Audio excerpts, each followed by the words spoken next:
What you've done really well is you've transitioned from, playing rugby league, and you're a great golfer too, we'll get into that, but from playing rugby league, transitioning it to everything that you do. Yeah. From a player manager, NRL 360, you've done it extremely well. Most players don't have that ability to transition, even though they've done the hard work. It seems to me like, correct me if I'm wrong, they just don't have the belief to do the next thing when they've already done something so hard. Yeah. Like, what did you think belief's a huge thing? I think for me, it was always like, I was thinking so many steps ahead. Like, what am I going to do after footy?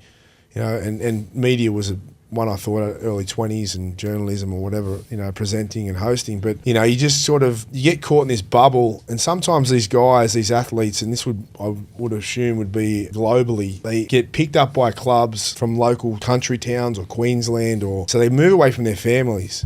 They lose that support network, and they just have the players as their family. And that's only going to really get you by while you're playing with them. Yeah. Whereas one thing I always did throughout my career is I had my best mates, well, still my best mates now. I never let go of them. Yeah. And my family. They were my number one. My teammates were never, this may sound, but when I was with them, they were number one. But I separated the two. Yeah, well. So a lot of guys these days, I'm not sure about these days, but I know in my era, that was all they had. Whereas I'd go back to my mates, family, dinner, go have a drink with them, go to the movies with them, go play golf. I separated the two. And at the time, I remember the players thinking, he doesn't hang with us as much as everyone else. No, I love yous, and I'm here with yous all day, every day. But I think that's a healthy thing to have that separation, It keeps you grounded, focused, and just doesn't make you depend on those guys for everything, because they're going to be gone soon. They're not going to be there forever. And I think that's where players... You need foundational support. Yeah. You need foundational support. That's with anything.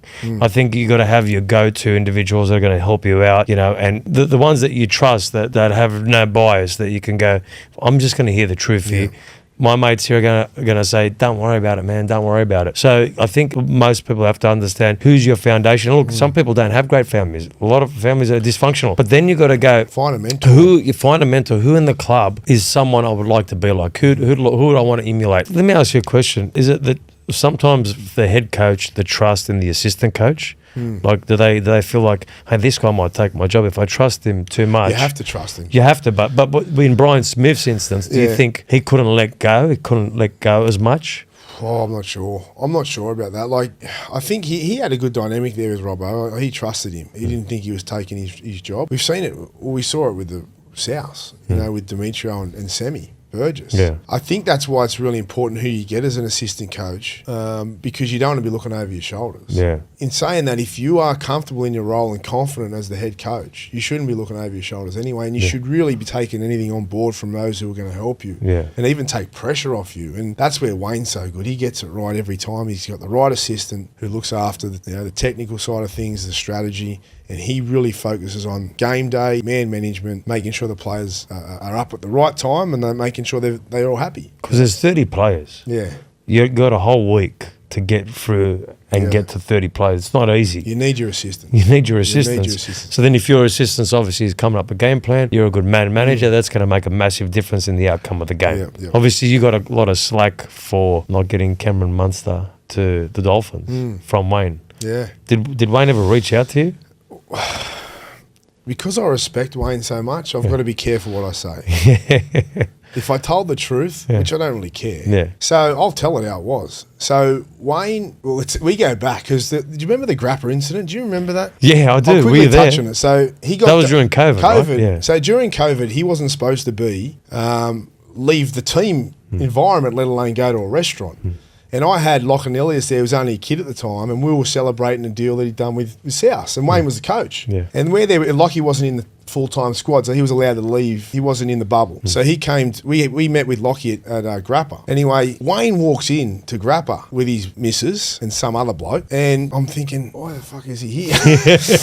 And it's a full restaurant, and I know, mate, I know the security guards, I know all these guys I knew were there, they were all on the scotches, and the restaurant was full, and Wayne's sitting facing the whole restaurant, and I looked at Lockie's dad and I said, this is not good. I said, I'll tell you why it's not good. I said, because he's he's walking in now. He shouldn't be. He's seen me, which he comes straight over to. We shook hands. How you going, Lockie? All this. And he went back and said, I said, someone's going to dob him in and he's going to think it's me because I'm the only one he knows. I said, I'm telling you, and I work at Fox. I said, this is not good. So Wayne has his lunch and he's at the end of it, the waiter comes up to me, says, mate, Wayne's waiting. Wayne wants to see you. So I'm like, oh. What's happening? It's happening.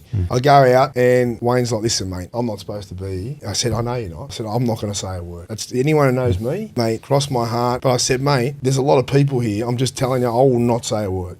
Anyway, I'm sitting at lunch. No word of a lie. 15 minutes later, Buzz Rothfield. Wow. 15 minutes, as I'm sitting there still having lunch, and I'm looking at my phone going, oh no. So I ring Sammy B up because I was looking after Sammy at the time. I said, mate, can you ring Wayne for me? Buzz is ringing me. I said, mate, they're on to him already.